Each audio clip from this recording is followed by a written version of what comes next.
Hello, ഞാനിന്നിവിടെ ഒരു dream catcher pattern try ചെയ്ത് നോക്കുകയാണ്.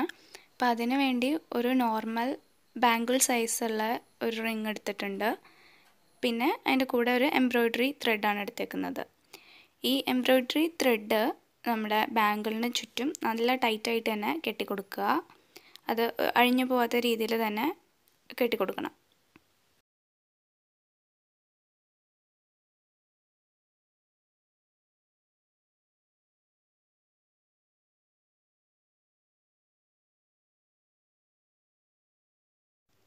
അടുത്തതായി ഒരു പേപ്പർ എടുത്തിട്ട് അതിനെ 8 ഈക്വൽ പാർട്സ് കിട്ടുന്ന രീതിക്ക് ഫോൾഡ് ചെയ്യുക.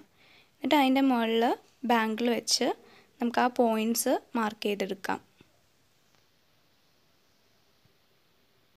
ഇപ്പം നമുക്ക് എല്ലാ സൈഡും ഈക്വലായിട്ട് തന്നെ കിട്ടും.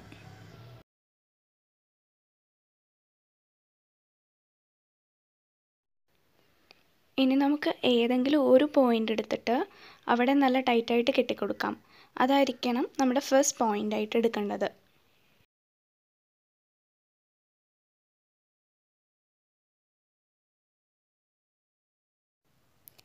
കെട്ടിയിരിക്കുന്നത് നല്ല ടൈറ്റ് അല്ലേ എന്ന് വീണ്ടും നോക്കുക. പിന്നെ നമ്മൾ അടുത്ത പോയിൻറ്റിലേക്ക് ഇപ്പോൾ ഈ വീഡിയോയിൽ കാണും പോലെ നൂലെടുക്കുക. എന്നിട്ട് വീണ്ടും അതിനെ നല്ല ടൈറ്റാക്കി നിർത്തുക. ഇപ്പോൾ ടൈറ്റ് ആക്കണ എന്തിനാന്ന് വെച്ചിട്ടുണ്ടെങ്കിൽ അല്ലെങ്കിൽ നമുക്ക് നല്ല രസത്തിൽ പാറ്റേൺ കിട്ടില്ല, അതിന് വേണ്ടിയിട്ടാണ്. അപ്പോൾ എപ്പോൾ ചെയ്താലും നമ്മൾ അത് ടൈറ്റ് അല്ലേന്ന് മാത്രം നോക്കുക. അങ്ങനെ നമ്മൾ ഈ ഓരോ പോയിൻറ്റും നമ്മൾ മാർക്ക് ചെയ്തേക്കുന്നത് മുഴുവൻ ഇതുപോലെ തന്നെ നൂല് എടുക്കണം. നമ്മൾ ഏതാണോ ഫസ്റ്റ് എടുത്ത പോയിൻ്റ് അതിനകത്തേക്ക് തന്നെ വീണ്ടും അവസാനം തിരിച്ചെത്തിയിരിക്കുകയാണ്. നെക്സ്റ്റ് ലെയർ ചെയ്യുമ്പോൾ നമ്മൾ ഈ ഒരൊറ്റ പോർഷനെ വീണ്ടും 4ആയിട്ട് ഡിവൈഡ് ചെയ്യാൻ പാകത്തിന് വേണം നൂലെടുക്കാനായിട്ട്.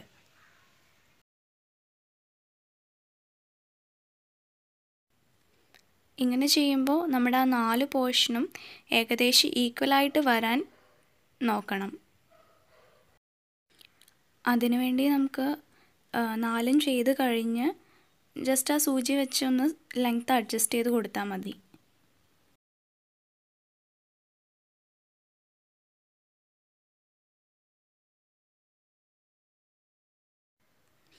ഇപ്പോൾ നമ്മുടെ ഫസ്റ്റ് പോർഷൻ ഇവിടെ കംപ്ലീറ്റ് ആയി. അത് കഴിഞ്ഞിട്ട് സെക്കൻഡിലും ഇതേപോലെ തന്നെയാണ് നമ്മൾ ചെയ്യേണ്ടത്.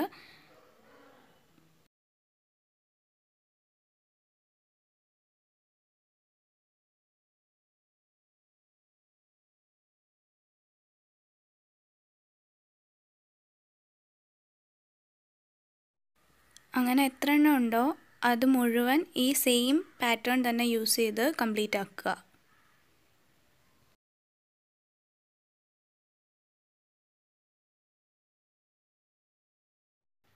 ഇപ്പോൾ നമ്മൾ സെക്കൻഡ് ലെയറിലേക്ക് കടന്നു. ഇവിടെ എന്താ ചെയ്യേണ്ടതെന്ന് വെച്ചാൽ സെയിം പാറ്റേൺ തന്നെ ചെയ്യണം. നമ്മുടെ ആദ്യം ചെയ്തതിൻ്റെ നടുവിലേക്ക് വരാൻ പാകത്തിന് വേണം ഇവിടെ സൂചി എടുക്കാൻ വേണ്ടി. എന്ന് വെച്ചാൽ ആദ്യം ചെയ്തപ്പോൾ നമുക്ക് 4 ആയിട്ട് ഡിവൈഡ് ചെയ്തു. പക്ഷേ ഇവിടെ വരുമ്പോൾ അത് നമ്പർ കുറഞ്ഞിട്ട് 3 ആവും.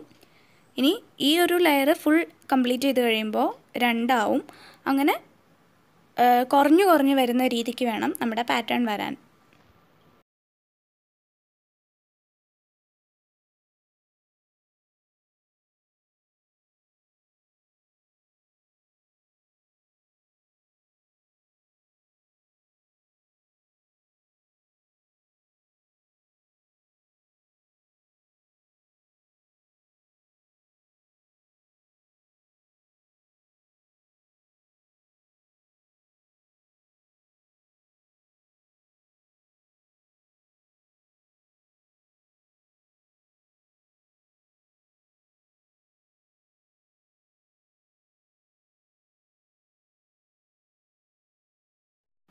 ഇപ്പം നമ്മുടെ സെക്കൻഡ് ലെയറും കംപ്ലീറ്റ് ആയിട്ടുണ്ട്. ഇനി ആദ്യം പറഞ്ഞ പോലെ തന്നെ സെക്കൻഡ് ലെയറിൻ്റെ നടുവിലേക്കായിട്ട് വേണം നമ്മുടെ തേർഡ് ലെയർ സ്റ്റാർട്ട് ചെയ്യാൻ. അങ്ങനെ ചെയ്ത് അവസാനം നമ്മുടെ നമ്പർ കുറഞ്ഞു വരുമെന്ന് പറഞ്ഞില്ലേ. അപ്പോൾ അങ്ങനെ നിങ്ങൾക്കിപ്പോൾ വീഡിയോ നോക്കിയാൽ അറിയാം, നമ്പർ കുറഞ്ഞു വന്ന് അവസാനത്തെ ഒറ്റ പോയിൻ്റ് ആയിട്ട് വന്നിരിക്കുകയാണ്. ഇനിയിപ്പോൾ നമ്മുടെ നെക്സ്റ്റ് പാറ്റേൺ സ്റ്റാർട്ട് ചെയ്യുകയാണ് ഇവിടുന്ന്. അപ്പോൾ ഇത് നമ്മുടെ സാധാ നോർമൽ പാറ്റേൺ തന്നെയാണ്. എന്ന് വെച്ചാൽ ജസ്റ്റ് നടുക്ക് മാത്രം ഇട്ടിട്ട് വലിച്ച് മുറുക്കിയെടുക്കുന്ന ടൈപ്പ്. ഈ സെയിം പാറ്റേൺ നമ്മൾ അങ്ങ് ഉള്ളിൽ വരെ ഏറ്റവും അവസാനത്തെ പോയിൻ്റ് വരെ ഇത് തന്നെയാണ് കണ്ടിന്യൂ ചെയ്യുന്നത്. അപ്പോൾ എപ്പോൾ ചെയ്താലും ശ്രദ്ധിക്കേണ്ട കാര്യം എന്താണെന്ന് വെച്ച് കഴിഞ്ഞാൽ ടൈറ്റായിട്ട് തന്നെ പിടിക്കുക. പിന്നെ നിങ്ങൾക്ക് ചിലപ്പോൾ ഇപ്പോൾ ഇങ്ങനെ കാണുമ്പോൾ വിചാരിക്കും പാറ്റേൺ കറക്റ്റായിട്ട് വരുന്നില്ല എന്നൊക്കെ തോന്നും. പക്ഷേ എല്ലാം കഴിയുമ്പോൾ ടൈറ്റ് ചെയ്ത് പിടിക്കുമ്പോഴേക്കും നമുക്ക് കറക്റ്റ് നല്ല പാറ്റേൺ നന്നായിട്ട് തന്നെ കിട്ടും.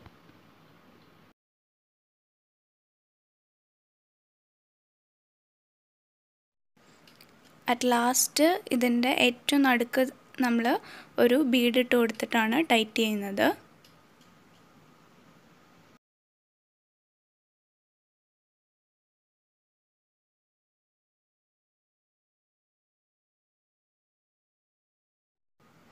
ഇനി നമുക്ക് ഇതിനകത്ത് ഫെദേഴ്സ് വെച്ച് കൊടുക്കാനുണ്ട്.